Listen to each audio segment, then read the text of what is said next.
Hello everyone, welcome to Barca News. It is May 26, 2024, and La Liga is officially over as Barcelona have finished the season with a victory over Sevilla 1-2 with goals of Lewandowski and Fermin Lopez. This is the post-match live analysis. We have a lot to discuss, so let's begin.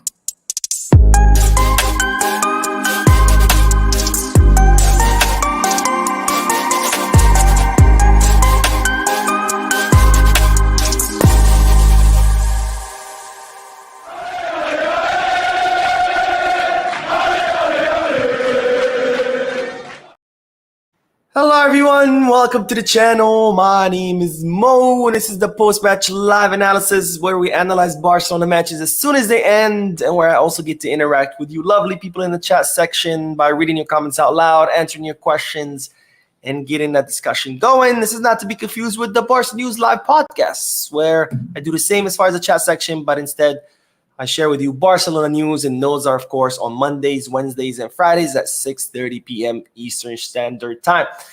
I haven't said all that. Don't forget to hit that like button, subscribe to the channel, and drop a comment. And let's begin with the post-match live analysis because Barcelona just sealed this season. They just finished this season by defeating Sevilla 1-2 at the Sanchez Pizjuan, which is the Sevilla Stadium, in what was another match that summarizes our entire season, a match where we won by the smallest difference, by 1 goal difference, which has been a big characteristic of Xavi's time at Barcelona, consistently winning matches by the smallest difference. Of course, according to him in the press conferences, he did say that, the era of routing other teams, it's over, that modern football, there's no room in modern football for routes. That's, of course, not true, since we see Girona do it all the time. We see Real Madrid do it all the time.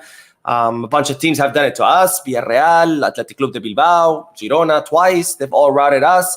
But according to Xavi, the era of routing other teams, it's over because apparently modern football does not allow for it. So, of course, a big characteristic of his time at Barcelona has been consistently winning by the smallest difference, by a 1 goal difference. And today was no different. And also today's match was no different than the rest of the season where Barcelona, they start out with some intensity. They scored a goal, immediately fall asleep.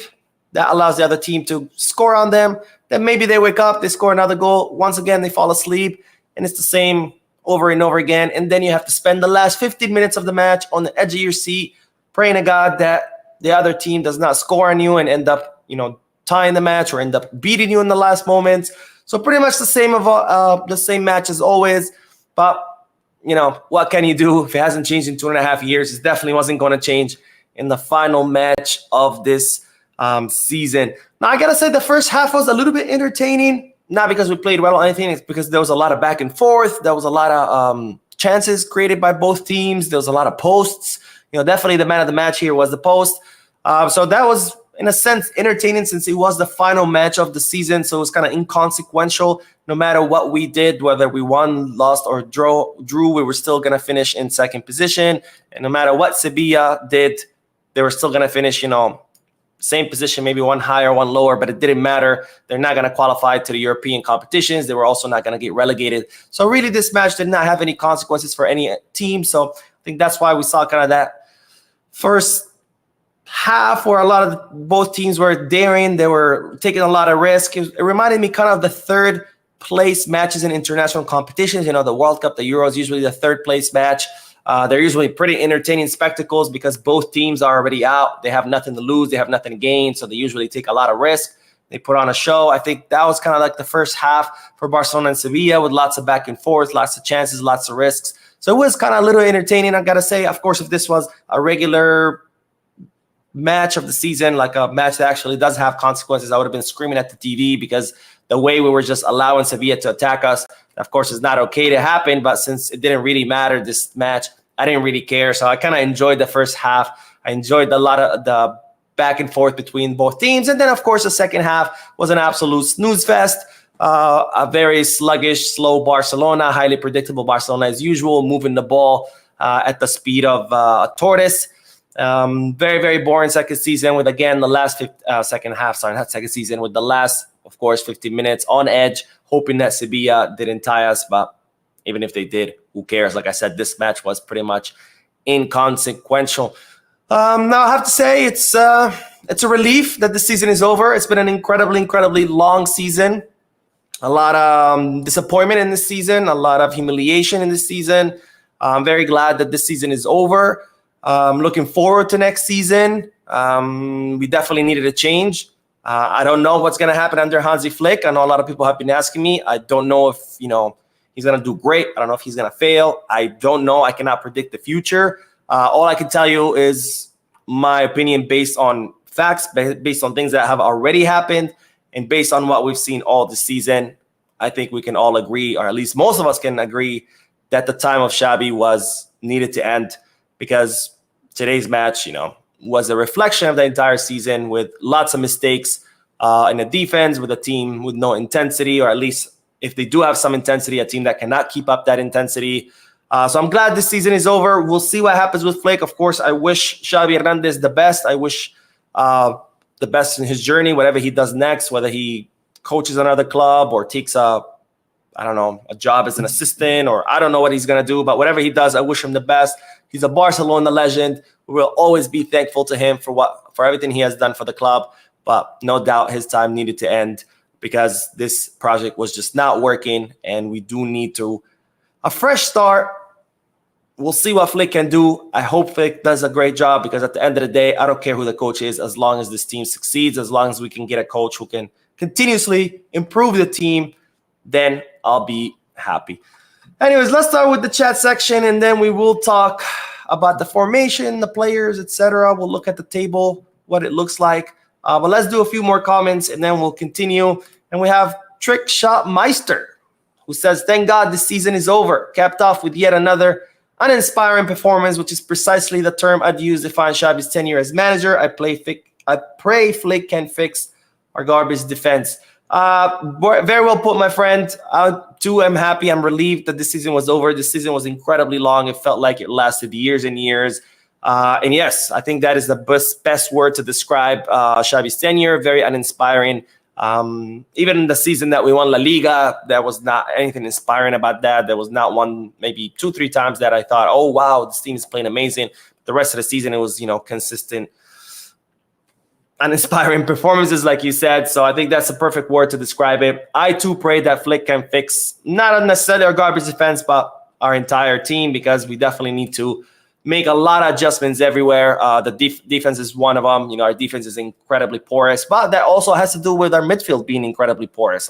There's just no balance in our midfield. There's absolutely no balance in our midfield, and that's why the defense has to suffer more than they need to, because with our midfield being so porous, the defense then is constantly being left exposed. So we also need to fix that, the defense and the midfield, and of course our attack. Being that they don't generate that many chances, and when they do, they're not precise. I think there's definitely there's a lot of fixing to do. It's gonna be a lot of work to do this summer. It's an exciting summer because we're gonna see what Flick is gonna do to improve things. We're gonna see what players will get to stay, what players will get to leave. We'll see what Barcelona will be able to do in the summer transfer market as far as bringing in signings. It's gonna be an exciting summer, because it's gonna be a lot of movement in Camp Barca. And of course, I'll be here for it. I'll be here covering it every day. So definitely stay tuned to the channel. But I have to say, I'm very excited to see what's going to happen. And of course, we all can pray and hope that next season will be better. Kern Boris says, "The only problem I have with Hansi Flick is the high line. That is his weakness. That is his formation look, where Manchester did the Pep Guardiola high line yesterday." Of course. But here's the thing. Everything in football has risk. There's no perfect system. There's no system where everything works great and there's zero risk. If that system existed, everybody would play it, but it doesn't, right? Every system has its risks and its rewards. Every system has its pros and its cons, and there's no system better than other. They're all pretty much equal. It's about how well you can implement the system that you choose. Whatever system you choose, whether it's possession, whether it's parking the bus, whether it's defending with the high line, whatever system you choose, you have to apply it in a really good way for it to work. And that's the system that's going to win, the one that's being applied in the best way possible by the coach and by the players, because there is no system better than the other. Sure, the high line has its risk that you could get exposed, right? Long pass can leave you completely open to a goal, but it also has its benefits that you can recover the ball in your opponent's area, and then you can be a lot more dangerous, a lot more lethal, right? Parking the bus, you don't have that problem as far as getting your back exposed because you have all your defenders really in the low block. But guess what? Now, if you get the ball, you have a lot of distance that you have to run to get to the opposing side's goal, which gives the other team a lot more time to, reconfigure itself and try to defend it. So there is no perfect system. Every system has its strengths and weaknesses. It's about how well you can apply the system that you choose. And that's what makes the difference. But all in all systems are equal. If there was a perfect system, every coach would play it. And Moses says, Barcelona begins a new era with the Barcelona women's team paving the way with Hansi Flick coming. I can now say Barcelona is in good hands. I have to say this. Like I said, I don't know how Flick is going to do. I don't have a crystal ball.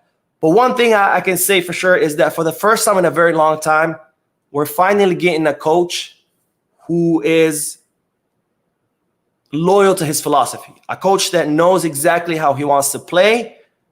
A coach that believes in the way he wants to play, and a coach that wherever he goes implements that and believes in that philosophy and just says, I will die on the hill following this philosophy because I strongly believe in it. And we haven't had that in a while.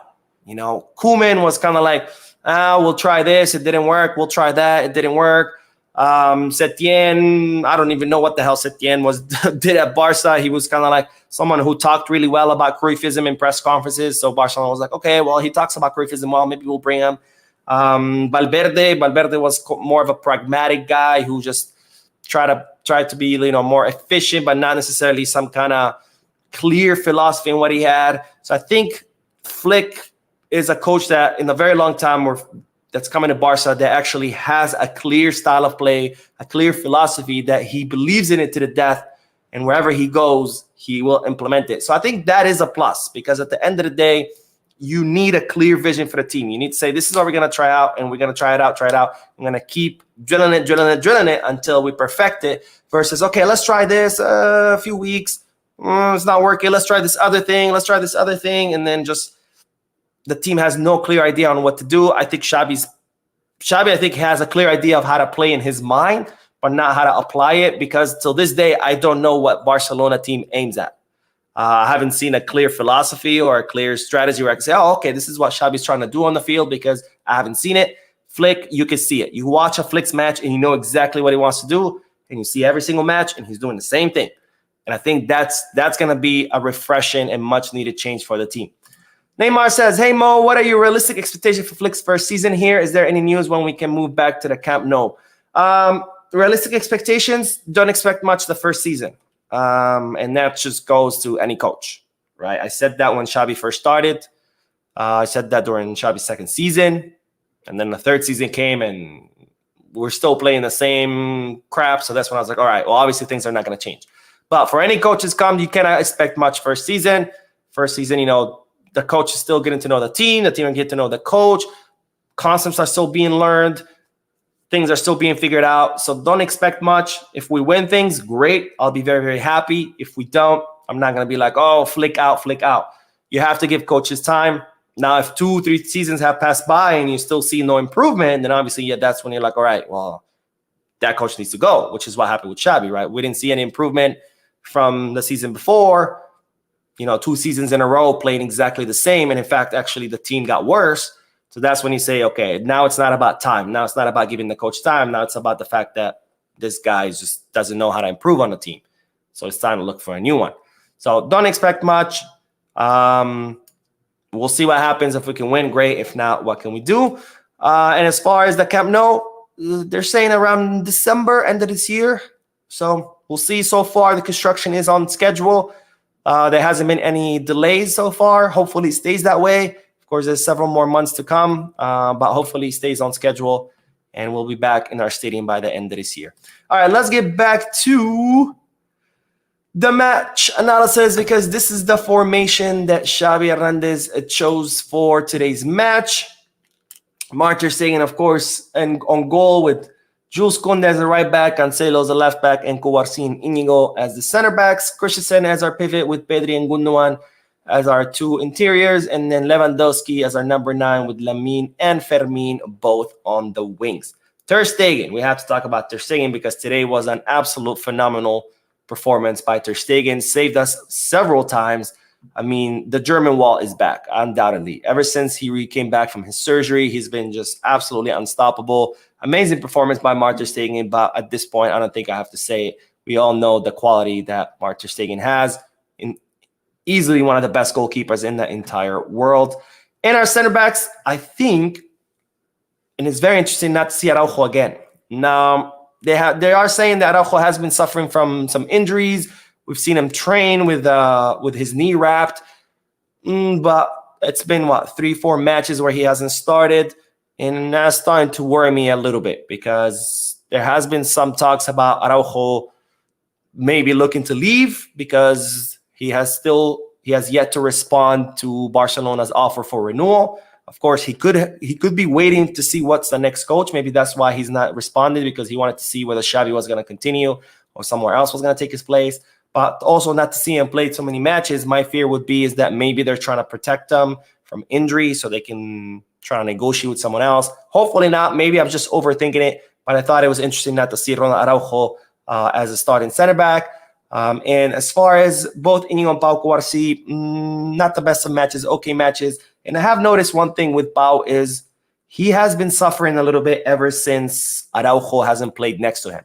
And I think it has to do, of course, with experience. I think Araujo really helps Pau Kouarsi when they're on the field, probably with because we always see Araujo, he definitely takes charge of that defensive line. He's always giving orders, telling players where to stand, where to position themselves. So I think without Araujo's experience right there next to Kouarsi has been suffering a little bit. Not that he has been doing a horrible job or anything. He just hasn't been as good as when he has played with Araujo. And it kind of reminds me of Piqué and Puyol. When Piqué first arrived back in Barcelona from Manchester United, when he used to play with Puyol, they were absolutely, a wall, unstoppable. But then when Puyol would get subbed or Puyol would be injured and you see Piqué there by himself, he used to also make some mistakes. He used to suffer a little bit until, of course, Piqué, gained the experience and then became the great defender that he is. But I think with Pau Kouarsi, we're seeing that a little bit, where without Araujo, sometimes he's a little bit lost. But of course, it's understandable. He's only 17 years old. With time, he's going to get more experience, and eventually he's going to be able to play next to anyone in the world because he definitely is showing potential to become one of the best center backs, if not the best center back in Europe in the future. And today, Jules Koundé, not a great match by Jules Koundé. Lots of mistakes. He gave the ball away several times to Sevilla by mistake. He lost the ball several times. Not a great match by Jules Koundé, but, we cannot expect perfect matches out of our players every single time. I think Koundé has been absolutely phenomenal since the winter break. He has played every single match. He's always been on point. Today, that was not his day at all. But, we got to afford players sometimes room, wiggle to make mistakes. Obviously, if this becomes a constant thing, then it's a problem. But every now and then, all players make mistakes, even the best players in the world. And João Cancelo, a little bit of the same as always, really lethal in the attack, but then in the defense, not so much. I think he got a very unfair yellow card there. 2 fouls, actually.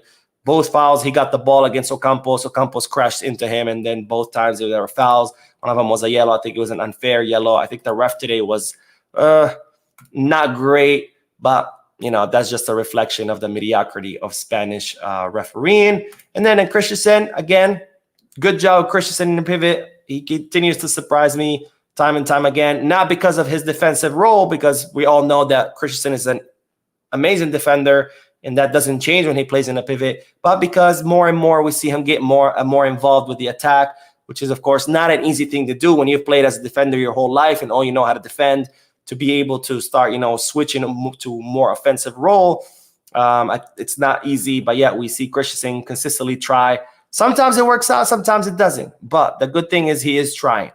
He is trying to improve on that. We'll see where Flick will place him. We'll see if he'll keep him there maybe in a double pivot, because Flick does like to use a double pivot with one midfielder being more defensive, the other one being more offensive. Maybe he'll use them there in a more defensive role with Ilkay next to him in a more offensive role. We'll see, but it's definitely going to be an interesting summer, and this is another reason why.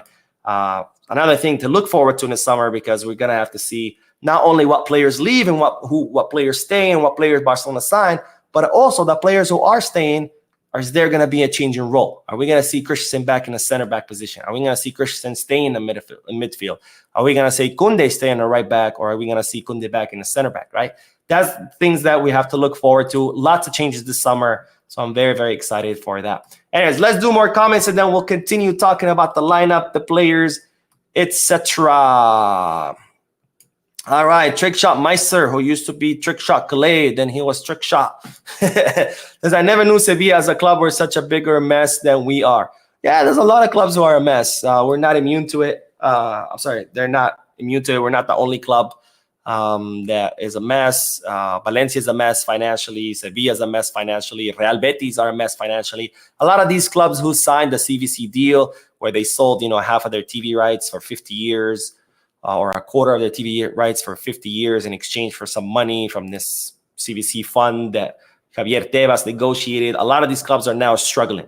So I'm really glad that Jean Laporta was smart enough to recognize a bad deal and tell La Liga, sorry, but we're not signing this crap because it's crap.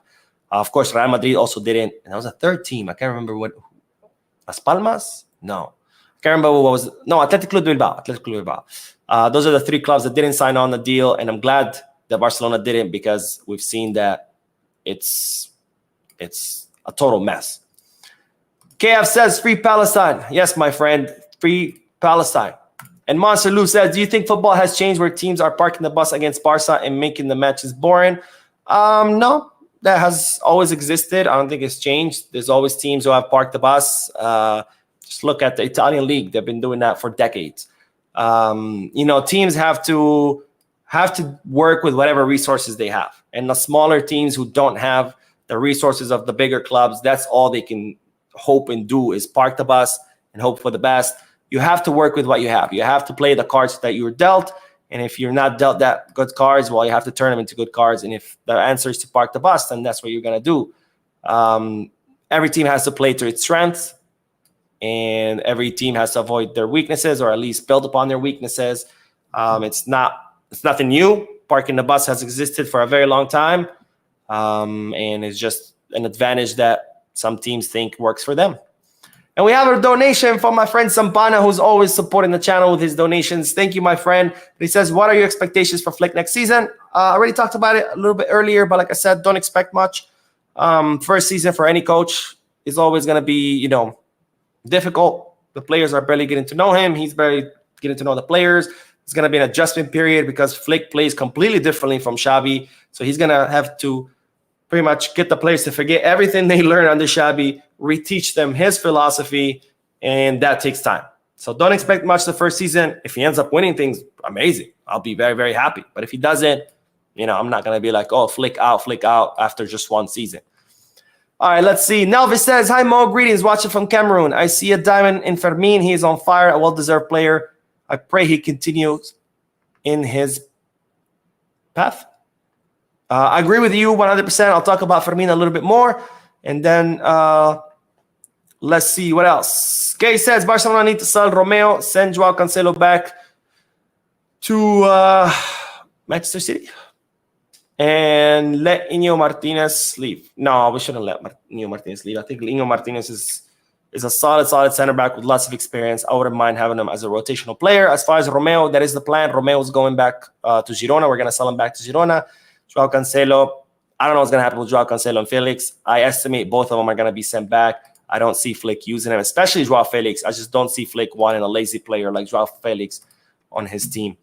All right, let's talk about a few more players, and then we'll continue with the comment section. But let's talk about the rest of the formation, because we had Gundo and Pedri, who Gundo was today a little bit more in a deeper role, so we didn't see him much with the attack, but was definitely there, helping in coverage. Pedri was a lot more advanced, and I think that's where Pedri shines the most, is when he's a more advanced role. We saw that post that he hit. He also had that header that ended up getting blocked by the goalie. And I think Pedri's coming back. We were seeing Pedri return to his form, being a lot more creative in the midfield, doing those runs to the box, being a lot more dangerous, and it's good to see him back. I think the injuries this season have hampered his season a lot, with constant interruptions. And of course, when you get interruptions, it's hard to maintain form. But between last match and this match, Pedri is definitely getting back to form. And I'm glad, because when Pedri is on top of his form, he's easily one of the top 2 or 3 players in the entire Barcelona squad. So really good to see Pedri getting back to form. Lewandowski scoring that goal, but really good goal, by the way. The way the Pedri heel pass to Cancelo, the way Cancelo shakes the defense, centers it to Lewandowski, and the way Lewandowski finishes. Really, really great goal. But I think Lewandowski erring of the same mistake as always, which is, getting a little bit frustrated because the team can't get him the ball, so he has to come back to the midfield to get the ball. And of course, that's not where he shines. Lewandowski shines in the box, and if he's constantly coming out of the box to get the ball, it's a waste. It's a waste, and we saw it a lot today. We saw how he kept trying to be the playmaker, which is not his strength. We saw how long it takes him to pass the ball, because it's just not what he does. He is a finisher. He needs to stay in the box. He needs to stop getting so frustrated or impatient in coming back to the midfield. And of course, Lamine Yamal on right, doing the things that Lamine Yamal does, constantly creating danger on the right. Today, things did not work out as much. Sevilla's defense were a little bit more stern against them, intercepting the balls. But what do you expect? He's 16 years old. He's still learning. He's still gaining experience. And then the man of the match, Fermin Lopez. What can I say about Fermin Lopez, guys? Because he is becoming easily my favorite player. Not so much because I think he's the most talented, because that's not necessarily true. I think Lamine Yamal is more talented, for example. But he's becoming my favorite player because we have on our hands not only a talented player that can become a lot better than what he is, but we have on our hands a warrior, a true warrior. Because this is a guy who just last season got sent on loan to Linares because things were not working out for him. So he gets sent on loan. He fights his ass off at Linares, comes back to Barcelona, fights for his spot during the preseason, earns his spot on the first team. He plays a few matches and then disappears. They're not playing him. And there starts being doubts about him leaving maybe. So he tells the club, send me out on loan, but don't sell me. Continues more matches without minutes. Then he tells the team, okay, send me back to Barca Athletic because, I want to keep playing. And if I cannot get minutes in the first team, let me get minutes with Barca Athletic. And this is a true warrior. This is a guy who could have easily said, okay, you're going to just sell me. These guys obviously don't want me. They send me to loan on Linares. I'm not getting minutes. But no, he said, I'm going to continue fighting. I'm going to continue working hard. I'm going to put my head down and do everything possible to earn my spot. And that's exactly what he has done. He has earned his spot, and well-deservedly so has earned his spot on the first team. And he's an absolute warrior. And he's easily becoming one of my favorite players. And let's not forget, Fermin is only 20 years old. He still has plenty of room to get better. Match after match, he only gets more and better and better and better. And he hasn't even been playing consistently. So even with very few minutes, even not playing consistently, he continues to improve. So you can only imagine what's going to happen when he starts playing consistently and as he gains more and more experience. Because let's remember, this is his first season in First Division. And he didn't cost us anything. He came up through the academy. Meanwhile, we're spending tens of millions of euros on players who end up on the bench. But here we have players from the academy who are benching these guys. Ferran Torres, 55 million euros. He's been on the bench for 2 seasons now. Rafinha was first benched by Lamine Yamal, a 16-year-old. Then he went to the left wing, and now he's being benched by Fermin, a 20-year-old. 2 players who cost us nothing have benched a player who cost us 60+ million euros. This is a testament that La Masia works, guys. La Masia continues to produce talent, and we need to depend on La Masia more, and we need to stop wasting our money on players who get benched by La Masia players who cost us nothing. Meanwhile, these other players cost us tens of millions. But Fermin Lopez Man of the match, by the way. He won the MVP, deservedly so. Brilliant, brilliant goal. I really liked his gesture, how he went back and hugged Xavi, because after all, it was Xavi who bet on him. It's Xavi who recognized his talent, and it's Xavi who gave him the opportunity. So really, really cool gesture by Fermin. And I'm very excited to see what Fermin Lopez is going to do next season, because, yes, I do agree. I think under Hansi Flick's system, I think Fermin will definitely shine. And he's that kind of profile of a player that Hansi Flick looks for. All right, let's do more comments. Okay, let's see. Where did we leave off? Kill Bill says, Fermin profile is very similar to Bellingham and Palmer. I hope he can reach Bellingham level. You know, Fermin is kind of like the player that we expected Frankie to be. I'm not saying that there's the same skill level. I think Frankie's more skilled. But we expected Frankie to be that kind of player.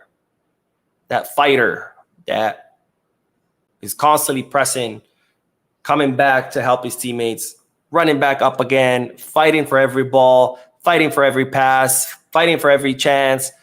And that's what I kind of expected out of Frankie. And it didn't turn that out like that. Again, not to say that they're both same skill. I think Frankie's more skilled. But as far as intensity, as far as commitment, that's what I expected out of Frankie when he first came. Because that's how Frankie used to play for Ajax. But we just never saw the Ajax Frankie at Barcelona, which is a shame. And KF says, we need some fresh blood in the troop. Is Flick the right coach? Maybe, but we need some changes in his in tactics and locker room. Let's see if Hansi can bring some joy. Great work, Mo. Like always, free Palestine. I mean, we're going to see a change of tactics. That's undoubtedly so. I mean, we know Flick has a very clear way of playing, and he tries to implement that at every team. And I have no doubt. I have no reason why to think that he's not going to try to implement his philosophy at Barcelona when that's exactly what he was hired for, right? As far as the locker room, yes, we do need some changes. Some players will leave, and some players will arrive. Who? We don't know yet, because Flick hasn't even landed in Barcelona. But expect lots of movement this summer, and I'm excited. I'm excited to see what happens. FC Barcelona fan channel says, Mo, Vitor is not going to Copa or Olympics. If so, then he should hire a trainer in the break and do some work on his basics. I hope Vitor be successful in Barca, and so he have to do something. The thing is, the players that don't go to international competitions, they actually do keep training. They don't. I mean, obviously they get their summer vacation, which is, I think, is 3 weeks. So they take that time off. But then when they come back, since they don't have to report to any national teams, they are required by the club to go to the sporting complex and train. And Flick will be there with his staff training the players who are not participating, because remember, not all players are going to be called up to their teams, to their national teams. So this is the case every summer. The players who don't go participate in international competitions, they still go to the Ciudad Esportiva every day and they train. So we'll see. Maybe now that he will have, it's going to be fewer players training, because most of them are going to be in the Euros, Copa America, etc. Maybe he'll have more one-on-one time with Flick and his staff. And maybe they can improve, because I wish he succeeds too. Not because I have some loyalty to Vitor Roque or something. It's because we paid 30 million euros for him with another 30 in variables. So I do want him to succeed, because otherwise there goes more money down the drain. And that's my biggest concern, is all the money that we're spending on him. All right, let's see what else. Majesty says, anytime I watch Barca match under Xavi, it doesn't even look like we will score at all. It's definitely not fun. But anyways, let's see what else. And Yonko says, is this guy being serious about Ter Stegen? He's literally one of our worst players. If you think Ter Stegen is one of our worst players, there's basketball, there's football, American football, there's hockey, baseball, tennis, Formula One, maybe NASCAR. Plenty of sports that I recommend you watching, because I don't think football is your thing. But I don't know. Or maybe you just don't like sports. Maybe, I don't know, ballet. There's other things you could try. Doesn't look like football is your thing. But anyways, all right, let's look at the table real quick to see how this season has officially ended. As I said, today's match was inconsequential. consequential. But this is how the table has ended, with Real Madrid, of course, winning La Liga with 95 points. Barcelona with 85 points in second place. Girona in third. What a finish for Girona, qualifying to the Champions League for the first time in their history. Atletico Madrid nabbing the fourth spot with 76. And then we have Athletic Club de Bilbao and Real Sociedad qualifying to European competitions. And then we have all the way in the bottom, Cádiz, Almería, and Granada, who will say goodbye to First Division football and will be relegated to Second Division. And Sevilla, 14th place. They are not going through a good time, guys. Sevilla used to be always top 10 at least. Sometimes they used to, top 5. But all the way to 14th. They were even in a relegation zone for several weeks this season, but they managed to get out of it, and they actually are changing coaches too. So it was kind of ironic to see Xavi hugging Sevilla's coach, because it was kind of like the two coaches last match. But this is how the table has finished. Barcelona getting that second place that we needed to get to qualify to the Spanish Super Cup, and also getting an extra 7.5 million euros from TV rights had they finished third. So we get an extra 14 million for finishing in second place. But that's about it, guys, as far as this video. Let's do a few more comments, and then we will end the live stream. And after that, I will be uploading some news video, because even though it's Sunday, even though it's match day, there was still news coming out of Camp Barca. But let's do a few more comments. Sean says, with Flick's style of play, I think he's going to prefer players with speed, and this might give Mika 5 more opportunities to play next. True. We'll see who he prefers for the center back. He'll have a plethora of center backs to choose from.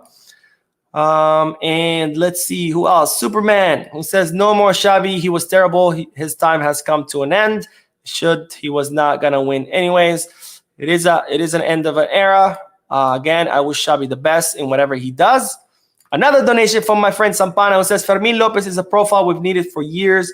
He's a Thomas Muller of our team, but also has a mix of Gavi's work rate. Fermin is a blessing. Undoubtedly is a blessing.